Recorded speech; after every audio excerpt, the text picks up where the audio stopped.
여러분 안녕하십니까? 머니톡톡 세금 톡톡의 김대기 교수입니다. 근로소득 연말정산은 잘 알고들 계십니다. 그리고 이제 뭐 많은 정보들이 있고요. 근데 이제 공적연금 연말정산, 국민연금이라든가 공무원연금, 뭐 사학연금 이런 부분에 대해서 지금 공적연금 연말정산은 어떻게 하는 것이냐라는 문의들이 좀 있어서 제가 지금 이제 공무원연금공단과 사학연금공단 거기에 강의를 나가고 있습니다. 근데 세금을 좀 이렇게 강의를 하고 있는데요. 그리고 재테크도 강의를 하고 있는데 거기에서 이제 제가 연말정산, 공무원연금이나 사학연금, 연금소득세 연말정산을 갖다가 직접 한번 이렇게 보여드립니다. 세금이 얼마가 나오는지.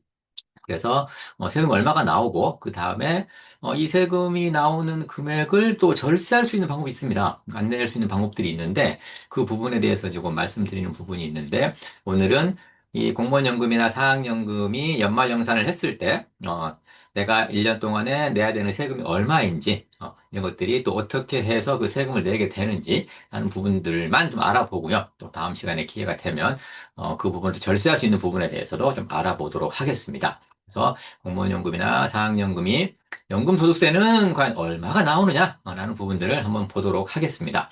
자, 일단 연금소득세를 받을 때 이렇게 그 각 공단에서는 공무원연금공단이나 사학연금공단에서는 이렇게 세금을 갖다가 원천징수를 하게 됩니다.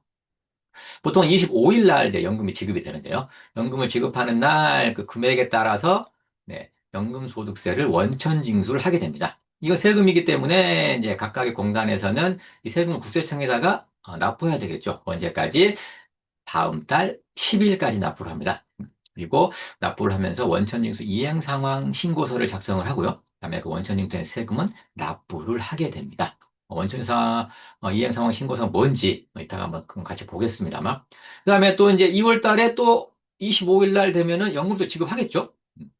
지급을 하면서 또 원천징수를 해서 언제까지? 다음 달 10일까지 이렇게 또 신고 납부를 하게 됩니다. 이게 매일 반복이 되겠죠? 매일 반복이 돼서 이제 1월 달에 지급하고 원천 징수하고 납부하고 어떤 이런 이제 1년, 2025년 동안에 어떤 그런 과세를 했을 겁니다. 그걸 이제 정확한 거냐, 그렇지 않냐라고 해서 근로소득처럼 1월 달에 네, 연말 정산을 하게 됩니다. 공소득은. 보통 이제 근로소득은 2월 달에 하게 되는데요.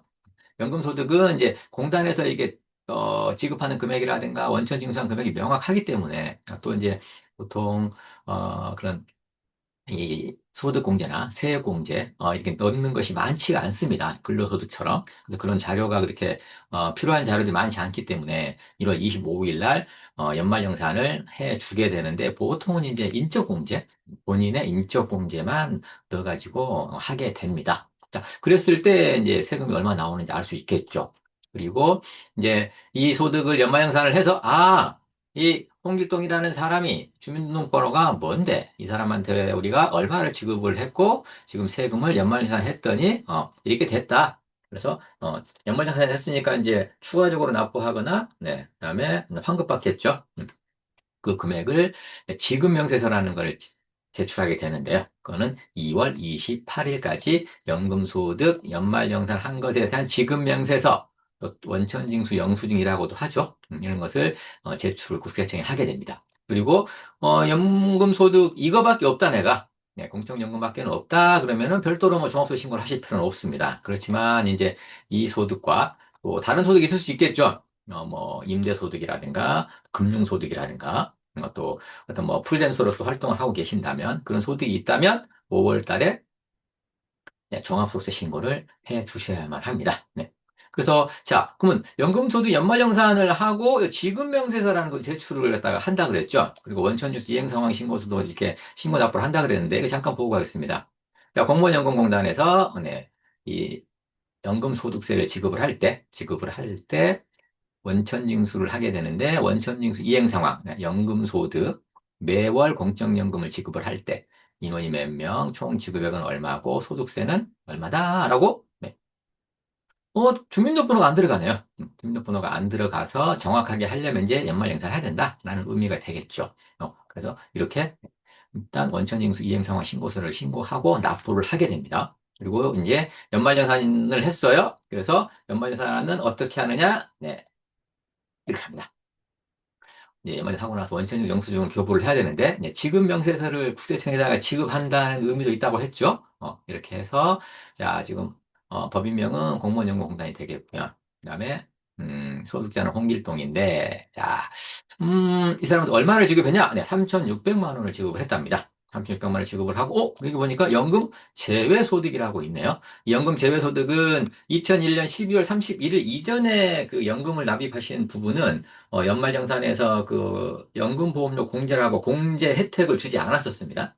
그래서 그냥 내 돈 내가 넣어놓은 거 그냥 가져오는 것이니까 세금은 없다. 그렇지만 2002년 1월 1일 이후부터 납입한 것들은 이제 연말정산을 할 때 공무원연금 같은 거, 그 공무원 소득 연말정산, 근로소득 연말정산을 할 때 연금보험료 공제로 네, 이 소득 공제를 해줬습니다. 그래서 그 부분만큼은 세금을 내야 된다라고 해서 연금 제외소득을 뺀 나머지 금액을 네, 2,383만 1,000원의 총연금액이라고 합니다. 이 총연금액에 대해서만 부과한다. 3,600에서 부과하는 게 아니라 연금 제외소득을 네, 뺀 총연금액에 대해서만 네, 부과한다 이겁니다. 자, 그러면 2,383만 1,000원이 연금액으로 옵니다. 총연금액으로 왔을 때 이제 연금소득 공제라는 걸 해주게 되는데요. 연금소득 공제는 어떻게 해주냐? 일단 잠깐 보고 가겠습니다. 네, 그래서 연금소득 공제를 해주면 여기서 빼면은 1,654만 7,900원이 남겠죠. 여기서 인적공제 150만 원 받고요.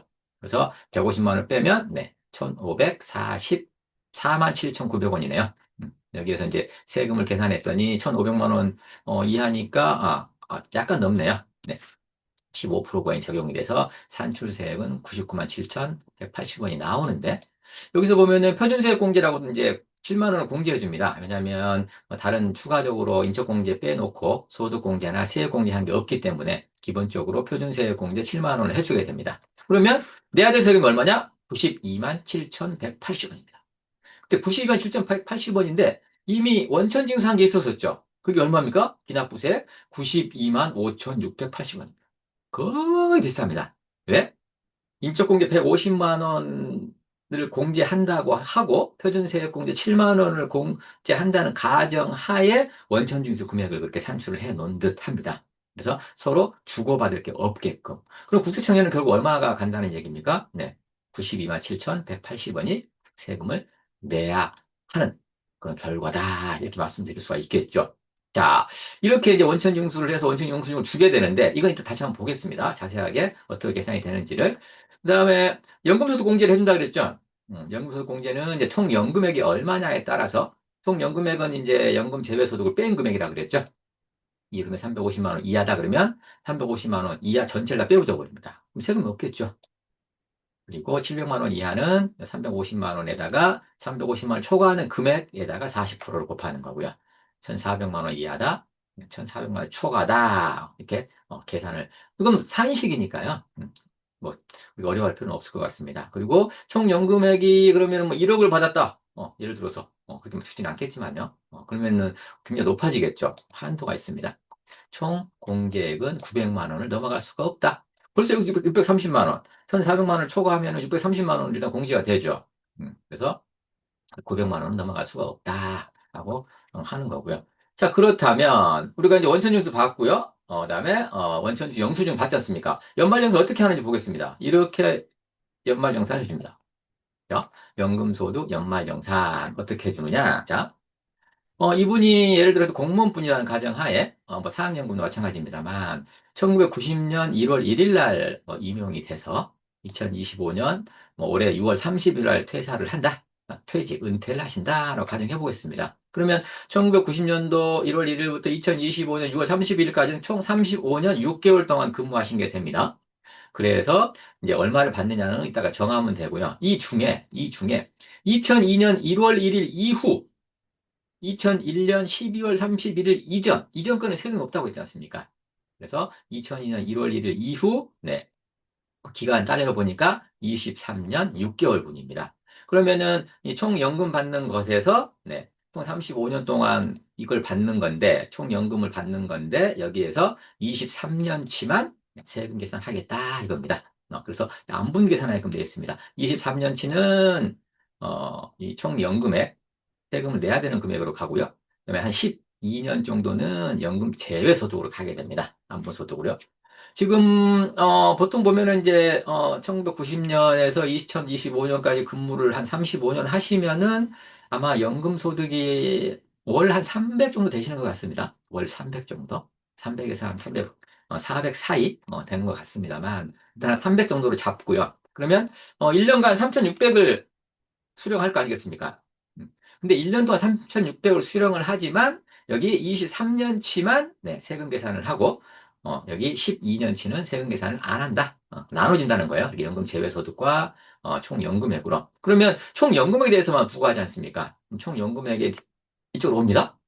연금소득 공제해준다 그랬죠. 아까 그 계산 방식에 의해서. 연금소득 공제를 빼면 연금소득 금액이 1,600만 원이 되게 됩니다. 그래서 1,600만 원에서 인적공제 150만 원 빼고요.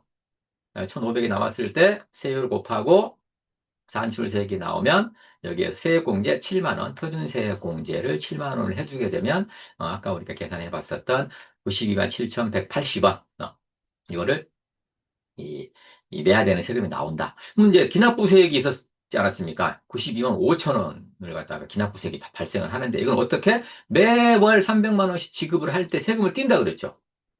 어느 금액에 대해서 세금은 총 연금액, 세금을 부과하는 금액에 띄겠죠. 그래서 이거를 세금은 이제 연금소득 간이세액표에 의해서 띄는데요. 연금소득 간이세액표는 이렇게 됩니다. 2,383만 원을 12로 나누면 198만 원 정도 나옵니다.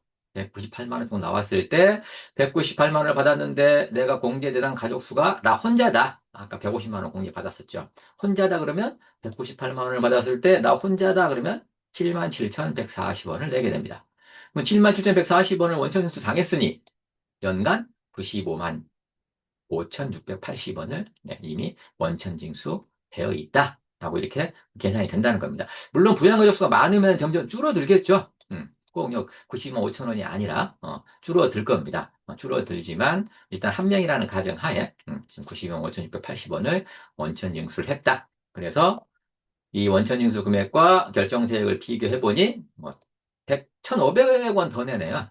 거의 뭐 돌려받고 이렇게 더 내는 세금은 거의 없다. 이렇게 말씀드릴 수 있겠죠. 자, 이거 진짜 이렇게 받냐 이게? 진짜 이렇게 연말정산을 하느냐? 우리 국세청 홈택스 가서 한번 직접 해보겠습니다. 자, 이게 지금 홈택스에 들어오셔가지고요. 로그인을 하신 다음에 여기 중간에 세금 신고라고 있습니다. 세금 신고에서 종합소득세 신고 들어가시면 종합소득세 신고 이렇게 나오죠. 일반 신고 들어가시면 됩니다. 그리고 여기 정기 신고를 들어가시면요. 일단 연말정산 하는 것과 똑같으니까요. 확인을 눌러주시고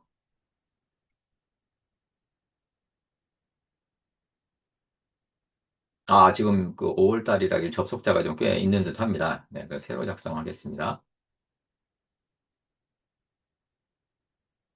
자, 확인을 눌러주시면 자기 전화번호 같은 게 이제 뜨고요. 요거 이제 신고 입력을 한다, 알았다, 작성 완료, 넘어가면은 너 소득이 뭐가 있니? 라고 물어봅니다. 소득이 뭐가 있니? 물어보면 그러니까 연금소득만 있었죠? 네, 연금소득만 있는 걸로 체크를 하시면 됩니다. 그래서 연금소득 선택하기. 그러면 연금소득 이제 금액이 없지 않습니까? 그래서 넣어주면 됩니다. 넣어주면 됩니다. 여기에서 추가 입력 누르면 소득금은 연금소득이다. 총 연금액은 얼마 아까? 3,600만 원을 집어넣는 게 아니라 아까 2,383만 1,000원을 집어넣는다 이겁니다. 2,383만 1,000원을 집어넣으면 된다 이겁니다. 그러면 자동으로 연금소득 공제는 산식이라고 했으니까요. 연금소득 공제를 해주고 남은 금액이 1,600만 원이 남게 된다는 거죠. 그리고 원천 징수는 얼마 했다고요, 아까? 네. 925680. 이미 납부를, 이미 원천 징수 돼 있으니까요. 입력하기를 눌러주시면 이게 뜹니다. 그 다음에 작성 완료.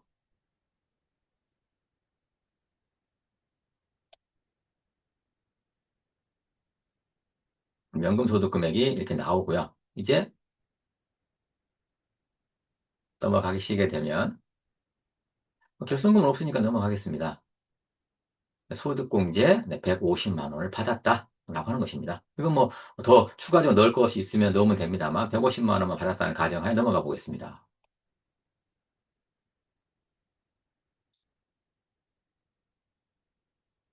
그럼 연금보험료 같은 거 내는 게 없겠죠? 다른 거 없다는 가정하에 네, 쭉쭉쭉 넘어가 보겠습니다.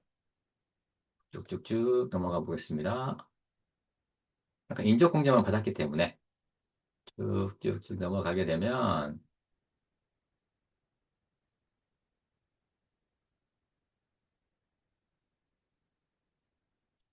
네, 여기도 그냥 넘어가겠습니다.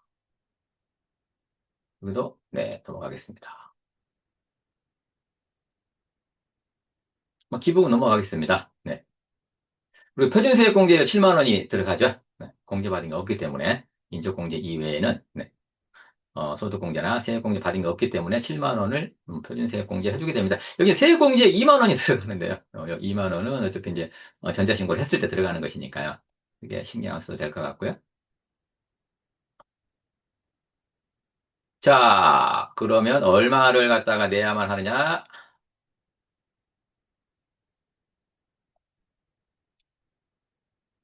자, 넘어가고요.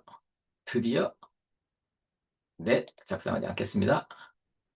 네, 여기 기납부세금 92만 5,680원이라고 했죠? 네, 아까 1,500원 더 냈어야만 하는데 아까 2만 원을 그 전자세액 공제해 줬지 않습니까? 여기서는 이제 18,000을 돌려받는 것으로 나옵니다. 돌려받는 것으로 나오는데 네, 계좌번호 집어넣으시고 작성 완료하시면 네. 이게 지금 연말정산을 한 겁니다. 이렇게. 그리고 추가적으로 뭐 소득공제나 세액공제 같은 게 없기 때문에 이제 그런 결과가 나오는 것인데요. 그러면 우리가 세금이 이렇게 지금 나왔지 않습니까? 세금이 지금 92만 7천 원을 갖다 내야만 한다. 그리고 기납부세액이 92만 5,680원이기 때문에 거의 똔똔인데 이 92만 7,180원을 또 돌려받을 수 있을까요, 없을까요? 뭐 다른 거 넣을 게 없기 때문에 돌려받을 수 없다? 아닙니다. 돌려받을 수가 있습니다. 그래서 투자조합 출자공제라든가 연금계좌 세액공제를 활용하시면 되는데요. 이걸 활용하는 방법에 대해서는 다음 시간에 우리가 다시 자세하게 좀 알아보도록 하겠습니다. 자, 오늘은 그래서 연금소득에 대해서, 네, 연금소득에 대해서 우리가 네, 어떻게 원천징수가 되고요. 그다음에 이행상황 신고는 어떻게 신고 납부하는 것인지, 네, 그리고 지급명세서 제출해서 연말정산을 하는 방법들을 좀 봤었습니다. 그리고 다음 시간에 이 세금들 돌려받으시는 방법들에 대해서 우리가 알아볼 테니까요. 그때 좀 기대해 주시고요. 다음에 더 좋은 컨텐츠로 찾아오도록 하겠습니다. 네, 김대기 교수였습니다. 수고하셨습니다.